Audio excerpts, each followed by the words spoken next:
Today's story is about how sometimes two people can watch the same thing happen and still walk away with completely different lives.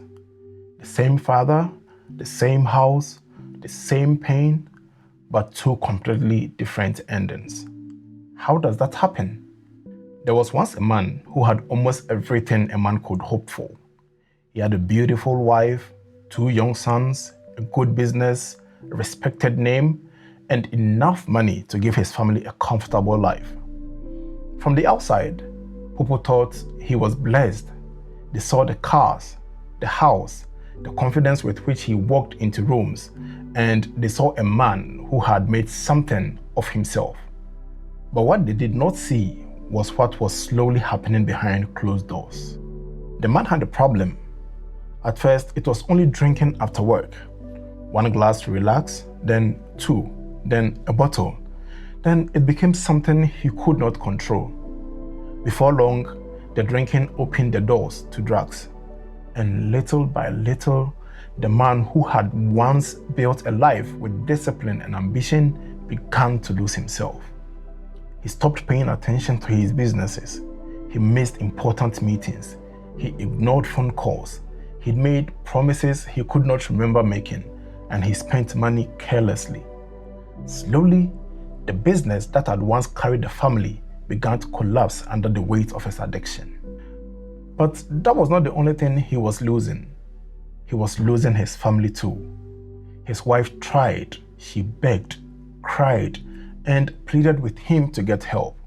She reminded him of the man he used to be. She reminded him of the children watching him. She reminded him that his sons needed a father, not a ghost sitting in the corner of the house with a bottle in his hand. But addiction has a way of making people deaf to love. The more she spoke, the more he withdrew. The more she begged, the more he drank.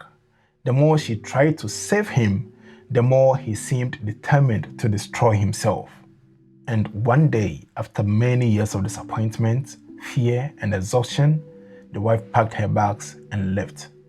Not because she hated him, but because she had finally accepted that she could not save a man who did not want to be saved.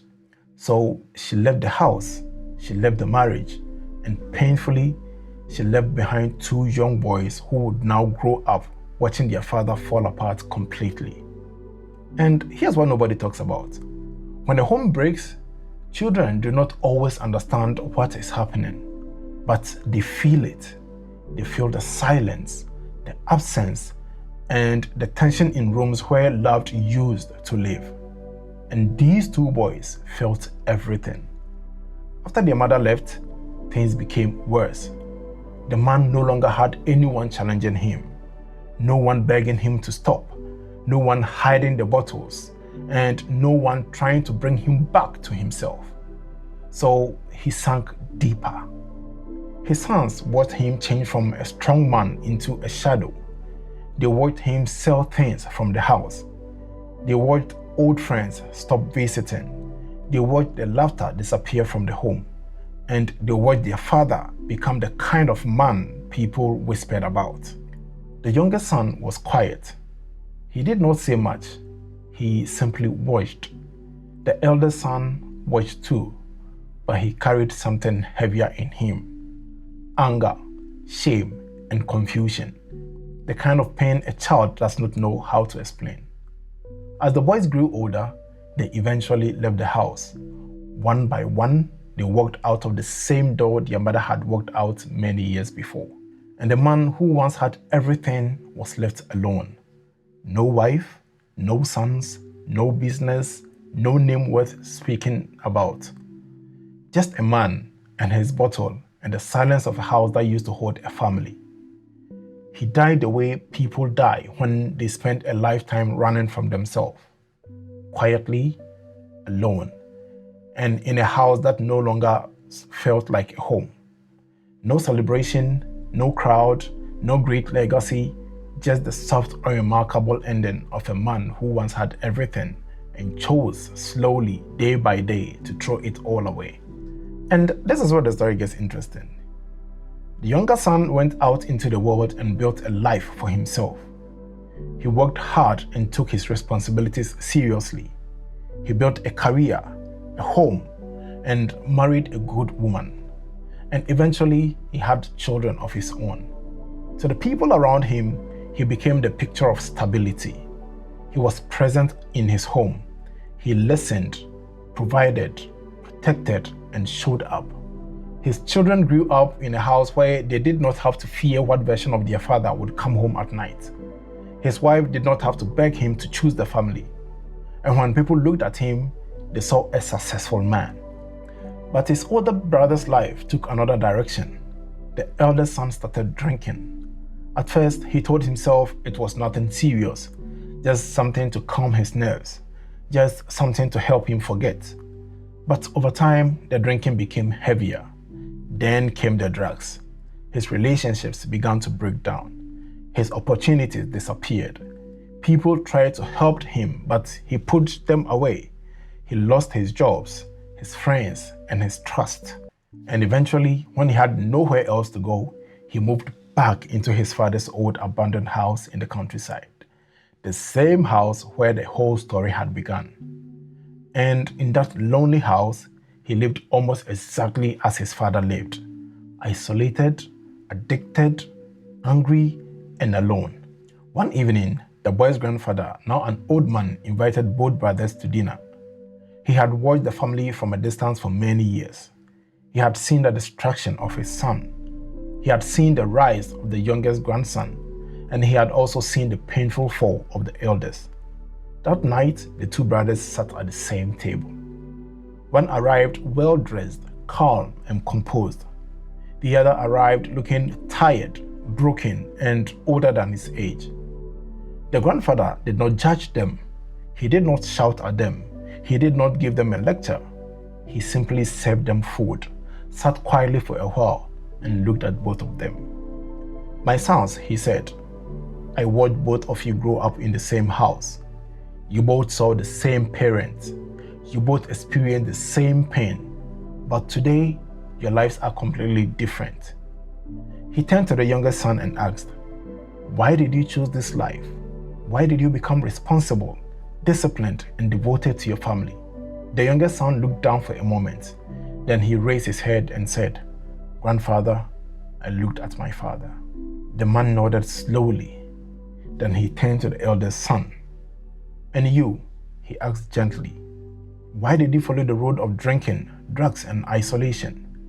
The eldest son stared at the table. His hands were shaking. His eyes were tired. And after a long silence, he gave the exact same answer. He said, "Grandfather, I looked at my father." The room became quiet because in that moment, everything became clear. Both sons had looked at the same man, but they had not seen the same lesson. The youngest son looked at his father and saw a warning. The older son looked at his father and saw a reason. One looked at his father and said, "Because of what I saw, I must become better." The other looked at his father and said, "Because of what I saw, I cannot become better." One used pain as a teacher. The other used pain as a prison. One allowed his father's failure to push him forward. The other allowed his father's failure to pull him down. And here's the thing though, that is one of the greatest truths about life. It is not only what happens to us that shapes us, it is the meaning we give to what happens to us. Two people can grow up in the same house and still become two different stories. They can witness the same failures, feel the same absence, and carry the same childhood wounds, yet walk away with completely different conclusions. One person says, "This broke me." The other says, "This built me." And the reason this matters is because pain does not automatically make people stronger. Sometimes pain makes people bitter. Sometimes pain makes people repeat the very things that destroyed them. But when pain is understood, processed, and given the right meaning, it can become wisdom. That is how it works though.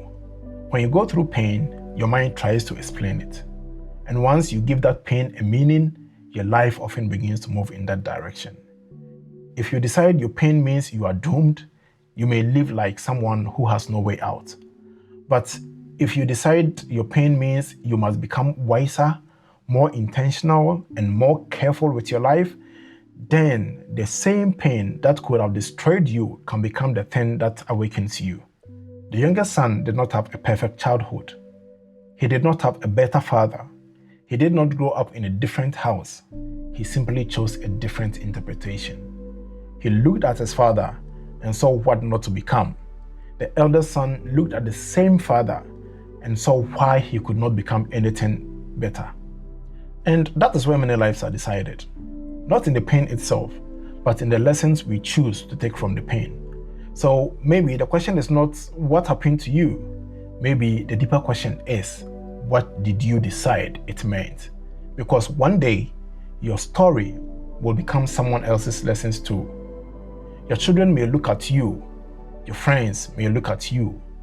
Maybe people who never say a word may be studying your life quietly. And when they do, what would they learn?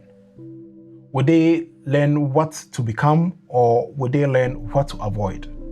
The truth is, we do not always get to choose the examples we are given, but we get to choose the lessons we take from them. You can look at a broken person and become broken, or you can look at a broken person and decide that the breaking stops with you. The same pain can become an excuse, or it can become a turning point. The same past can become a chain, or it can become a compass that will direct your path going forward. In the end, both sons were telling the truth. They both looked at the same father, but one saw a future he had to escape, and the other saw a fate he believed he could not escape. That is why life is not only about what you see, it is also about how you see it. Because sometimes the difference between destruction and greatness is not the situation. It is the lesson you choose to carry from it. And if this story made you reflect on your own life, share it with someone who needs to hear it. Like this video, subscribe to the channel, and remember, your past may explain where you started, but it does not have to decide where you end.